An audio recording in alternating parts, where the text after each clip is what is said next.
नमस्कार दोस्तों, मैं हूं जितेंद्र दीक्षित। 4 पीएम महाराष्ट्र में आपका स्वागत है। प्रधानमंत्री नरेंद्र मोदी परसों के दिन फिर एक बार महाराष्ट्र आए थे। इन दिनों उनका महाराष्ट्र दौरा काफी हो रहा है। तो फिर एक बार आए थे महाराष्ट्र और शिरडी में थे, जहां उन्हें किसानों से जुड़ी हुई कई परियोजनाओं का उद्घाटन करना था। तो उस दौरान जब वो भाषण दे रहे थे, तो भाषण में उन्होंने इस वक्त महाराष्ट्र का जो सबसे ज्वलंत मुद्दा है, मराठा आरक्षण का, जिसको लेकर बीते 4 दिनों से मनोज जरंगे पाटिल नाम का एक शख्स जालना में अनशन पर बैठा हुआ है। उसने अन्न छोड़ दिया है और मांग कर रहा है कि जब तक सरकार आरक्षण नहीं देगी शिक्षा और नौकरियों में मराठाओं को, तब तक वो अपना अनशन खत्म नहीं करेगा। और सरकार उसको लेकर एक चक्रव्यूह में फंस गई है। लेकिन इतने गंभीर मुद्दे पर भी प्रधानमंत्री मोदी की ओर से एक शब्द भी नहीं आया। प्रधानमंत्री ने जब भाषण दिया, तो भाषण उन्होंने दिया शरद पवार को लेकर, और अपने भाषण में उन्होंने शरद पवार पर निशाने साधे, कई आरोप लगाए। एक बड़ा आरोप यह लगाया कि शरद पवार जब भारत के कृषि मंत्री थे, यूपीए की सरकार में पवार कृषि मंत्री थे, तो उस दौरान पवार ने किसानों के लिए कुछ नहीं किया। पवार सिर्फ किसानों के नाम पर राजनीति करते हैं। मोदी ने यह कहा कि जब उनकी सरकार आई, तो उनकी सरकार ने पवार के मुकाबले में किसानों से कई गुना ज्यादा एमएसपी में अनाज खरीदा। साथ ही उन्होंने यह भी कहा कि पवार के वक्त में किसानों को एजेंट्स पर निर्भर रहना पड़ता था, लेकिन अब उन्होंने इस तरह की व्यवस्था कर दी है कि पैसा सीधे किसानों के खाते में आता है। तो इस जैसे तमाम आरोप उन्होंने लगाए शरद पवार के ऊपर।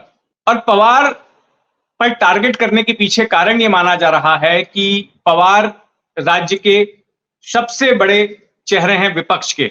जो इस वक्त महाराष्ट्र में जो 3 पार्टियों का गठबंधन है, बीजेपी, एकनाथ शिंदे वाली शिवसेना और अजीत पवार वाली एनसीपी का, जो सत्ता में है इस वक्त, उसके सामने अगर कोई चैलेंज है तो सबसे बड़ा चैलेंज पवार का है। क्योंकि पवार वो हैं जो अपनी भाषण की कला से या अपनी राजनीति से टाइड बदल सकते हैं। और ऐसा उन्होंने 2019 में भी किया था, जब उनकी पार्टी लगभग खत्म होने को आई थी। कई दिग्गज नेता जो है पार्टी छोड़कर, एनसीपी छोड़कर बीजेपी में चले गए थे। और इसके बाद जब सत्ता बनाने को लेकर कवायद चल रही थी, तो आपको याद होगा एक दिन अचानक अजीत पवार ने बगावत कर दी और उप मुख्यमंत्री बन बैठे। लेकिन उनके ऐलान के बाद शाम तक लगभग सभी विधायक वापस आ गए थे, बगावत फेल हो गई। तो शरद पवार का दिमाग राजनीति में इतना शार्प है कि वो कभी भी बाजी पलट सकते हैं। और ऐसे में इसी बात को ध्यान में रखते हुए मोदी ने महाराष्ट्र में आकर उनको निशाना बनाया।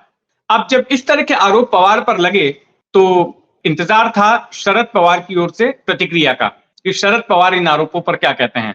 लेकिन शरद पवार की आदत रही है कि जब भी उनके ऊपर कोई बड़ा आरोप लगता है, गंभीर आरोप लगता है, तो थोड़ा सा समय लेते हैं, उसके बाद आरोपों का अध्ययन करते हैं, अपना होमवर्क करते हैं और फिर सामने आकर जवाब देते हैं, पलटवार करते हैं।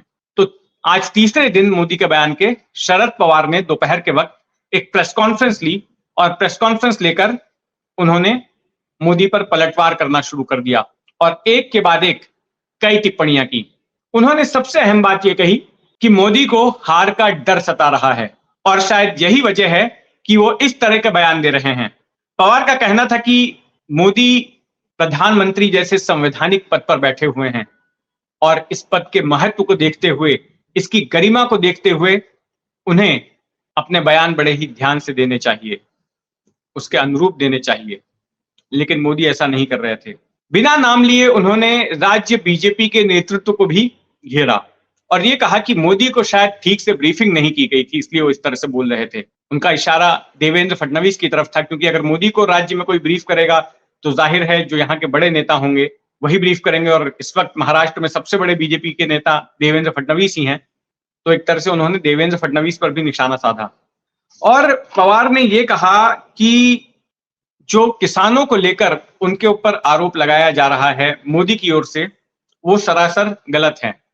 उन्होंने कई अनाजों को ज्यादा एमएसपी में अपने कार्यकाल के दौरान खरीदा था और उन्होंने कई ऐसी नीतियां बनाई थी जिसकी वजह से पब्लिक डिस्ट्रीब्यूशन सिस्टम जारी रह पाया, नहीं तो अनाज का वितरण ही ना हो पाता लोगों के बीच। और वो काफी क्राइसिस का सामना कर रहे थे।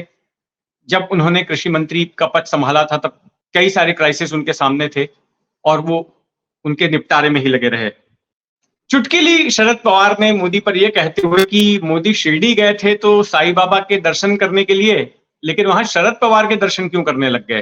फिर उन्होंने कहा कि अभी जिन राज्यों में चुनाव होने वाले हैं वहां पर बीजेपी की हालत डावाडोल है, बीजेपी को समर्थन मिलता नजर नहीं आ रहा। पवार का यह कहना था कि देश के कई ऐसे राज्य हैं जहां पर बीजेपी की सत्ता नहीं है, और जिन राज्यों में सत्ता है उनमें से भी कई राज्यों में बीजेपी ने तोड़फोड़ करके दूसरी पार्टियों में सेंध लगा के सत्ता हथियाई है, और ऐसे में बीजेपी की स्थिति मजबूत नहीं है।